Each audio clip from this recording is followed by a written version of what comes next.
Super N, primeiras notícias. E a gente recebe mais uma vez aqui nos estúdios da Rádio Super o advogado especialista em direito penal, Caio Perona, que vai falar sobre esses fatos ocorridos ontem no Brasil, sobre a decisão de soltar os condenados em segunda instância, depois a revogação dessa decisão, enfim. Ontem a gente viveu um dia de confusão jurídica no Brasil e o Caio Perona, ele que sempre está com a gente aqui, nos ajudando a entender os fatos jurídicos que ocorrem no Brasil, está mais uma vez conosco, ele que é especialista em direito penal. Bom dia, Caio, bem-vindo mais uma vez à Rádio Super. Bom dia, Rodrigo, bom dia, Thalita. Bom dia, Caio. Bom dia aos ouvintes. Ô Caio, pra gente começar esse bate-papo, nós tivemos ontem a decisão liminar que determinava a soltura dos presos em segunda instância. Essa decisão que foi tomada pelo ministro Marco Aurélio Mello. Depois, a Procuradora-Geral da República, Raquel Dodge, foi ao Supremo Tribunal Federal e o presidente do Supremo, ministro Dias Toffoli, resolveu cassar essa decisão. Não sei nem se o termo mais adequado seria esse mesmo, juridicamente falando. E a gente viveu mais um dia de insegurança jurídica no Brasil. Decide-se que pode, depois decide-se que não pode. Dá para explicar essa situação do ponto de vista do direito ou é confusão do nosso judiciário mesmo? Infelizmente é uma confusão do nosso judiciário. O Supremo Tribunal Federal, há muito tempo, ele se comporta como 11 ilhas e não como um tribunal coeso. Isso é prejudicial para a imagem do tribunal. O cidadão ele tem que ter no Supremo o seu guardião da Constituição e essa divisão do tribunal não favorece que o cidadão tenha essa imagem do Supremo. Então, até para a gente do direito é uma confusão. A maioria das pessoas da comunidade jurídica entende que o ministro Marco Aurélio ele não poderia ter contrariado um precedente do plenário do Supremo. Que já tinha sido tomado anteriormente, exatamente. Né? Os precedentes, que são os julgados, que eles tendem a ter força sobre julgados posteriores, eles podem ser modificados. Mas um precedente tomado pelo plenário do Supremo Tribunal Federal só poderia ter sido modificado pelo próprio plenário.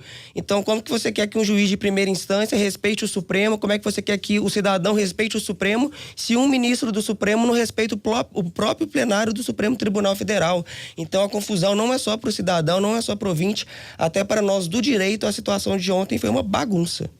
Caio, e há possibilidade de acontecer mais alguma coisa em relação a isso? Assim, tem possibilidade disso reverter de alguma forma? Para o nosso ouvinte entender mesmo se precisa ou não, né, ficar atento aí a essas notícias.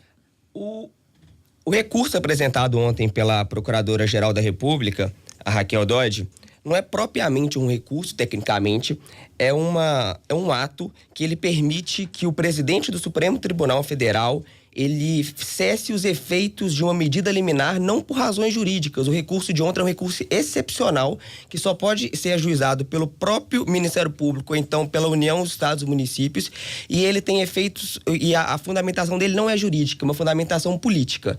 E a fundamentação política utilizada ali pelo ministro Dias Toffoli era o risco à segurança pública, à ordem pública que aquela liminar causava. Essa decisão do ministro Dias Toffoli só pode ser revisada pelo próprio plenário do Supremo Tribunal Federal. E o plenário só volta a se reunir em fevereiro. Então, nesse meio tempo, é improvável que isso seja revisto. E mesmo assim, o plenário não deve rever a situação antes. A situação ela pode ser revista somente em abril, quando o plenário realmente for julgar novamente, mais uma vez, se é cabível ou não a prisão em segunda instância. Ô Caio, você falou agora há pouco que o Supremo se comporta muitas vezes como 11 ilhas e não como 11 ministros que deveriam estar pelo menos ali tentando ser coerentes com aquilo que determina a nossa Constituição, as nossas leis, enfim. Isso reforça, na sua opinião, aquela tese, aquela teoria de que é preciso se mudar também o critério de escolha dos ministros do Supremo, dada essa dificuldade, talvez essa baixa qualidade até mesmo dos nossos ministros? A questão, Rodrigo, é que não existe um modelo ideal para a escolha dos ministros do Supremo Tribunal Federal. A gente adota um modelo que é semelhante ao dos Estados Unidos, que o presidente nomeia livremente, e o Senado que deveria fazer essa essa contracautela de avaliar se os nomes indicados são realmente adequados. Mas independente da forma de escolha, esses problemas podem acontecer, mas o que eu acho importante para a gente corrigir os rumos do Supremo Tribunal Federal é que a população ela continue respeitosamente, mas ela continue atenta, ela continue criticando. Essa crítica, essa indignação da população com o que o Supremo fez ontem é legítimo. Não cabe aqui cogitar, por exemplo, de fechar o Supremo, não cabe se cogitar de impeachment do ministro Marco Aurélio, porque decisões judiciais elas têm que ser respeitadas, mas elas podem ser criticadas. Então, o caminho que eu acredito é o caminho da crítica, é o caminho do debate, igual nós estamos aqui na rádio. Essa é crítica que vai fazer o Supremo a se portar como tribunal e não como 11 ilhas.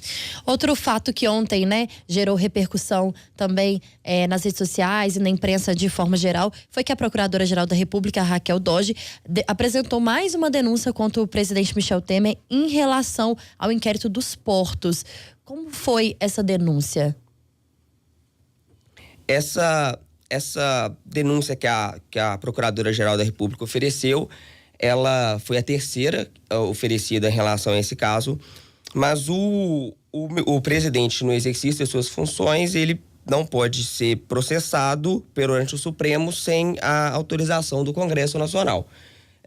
Acontece que nos próximos dias o presidente Michel Temer ele deixa a cadeira da presidência, então essa denúncia ela vai ser remetida a uma vara federal de primeira instância em Brasília e lá terá o prosseguimento. Muito bem, a gente conversou com Caio Perona, ele é advogado, especialista em direito penal, nos ajudando a entender esses fatos de ontem, principalmente do Supremo Tribunal Federal, que deixou a gente confuso. Uma hora pode, outra hora não pode. O sujeito está preso ou não na segunda instância. Ô Caio, obrigado mais uma vez pela sua presença, é sempre um prazer recebê-lo aqui. Você sempre ajuda muito o nosso ouvinte a entender um pouco desse cenário jurídico no Brasil. Obrigado, Rodrigo, e que o ouvinte não perca a esperança no Supremo Tribunal Federal. É o que você falou, concordo muito contigo, de que a gente não pode em momento nenhum questionar a importância do Supremo, mas pode-se sim e deve-se sempre criticar decisões que são tomadas de maneira errada, de maneira monocrática, de maneira que obviamente não respeitem a Constituição, decisões de plenário que obviamente deve ter a força em cima daquilo que é tudo dito ali dentro. Obrigado mais uma vez, Caio. Obrigado.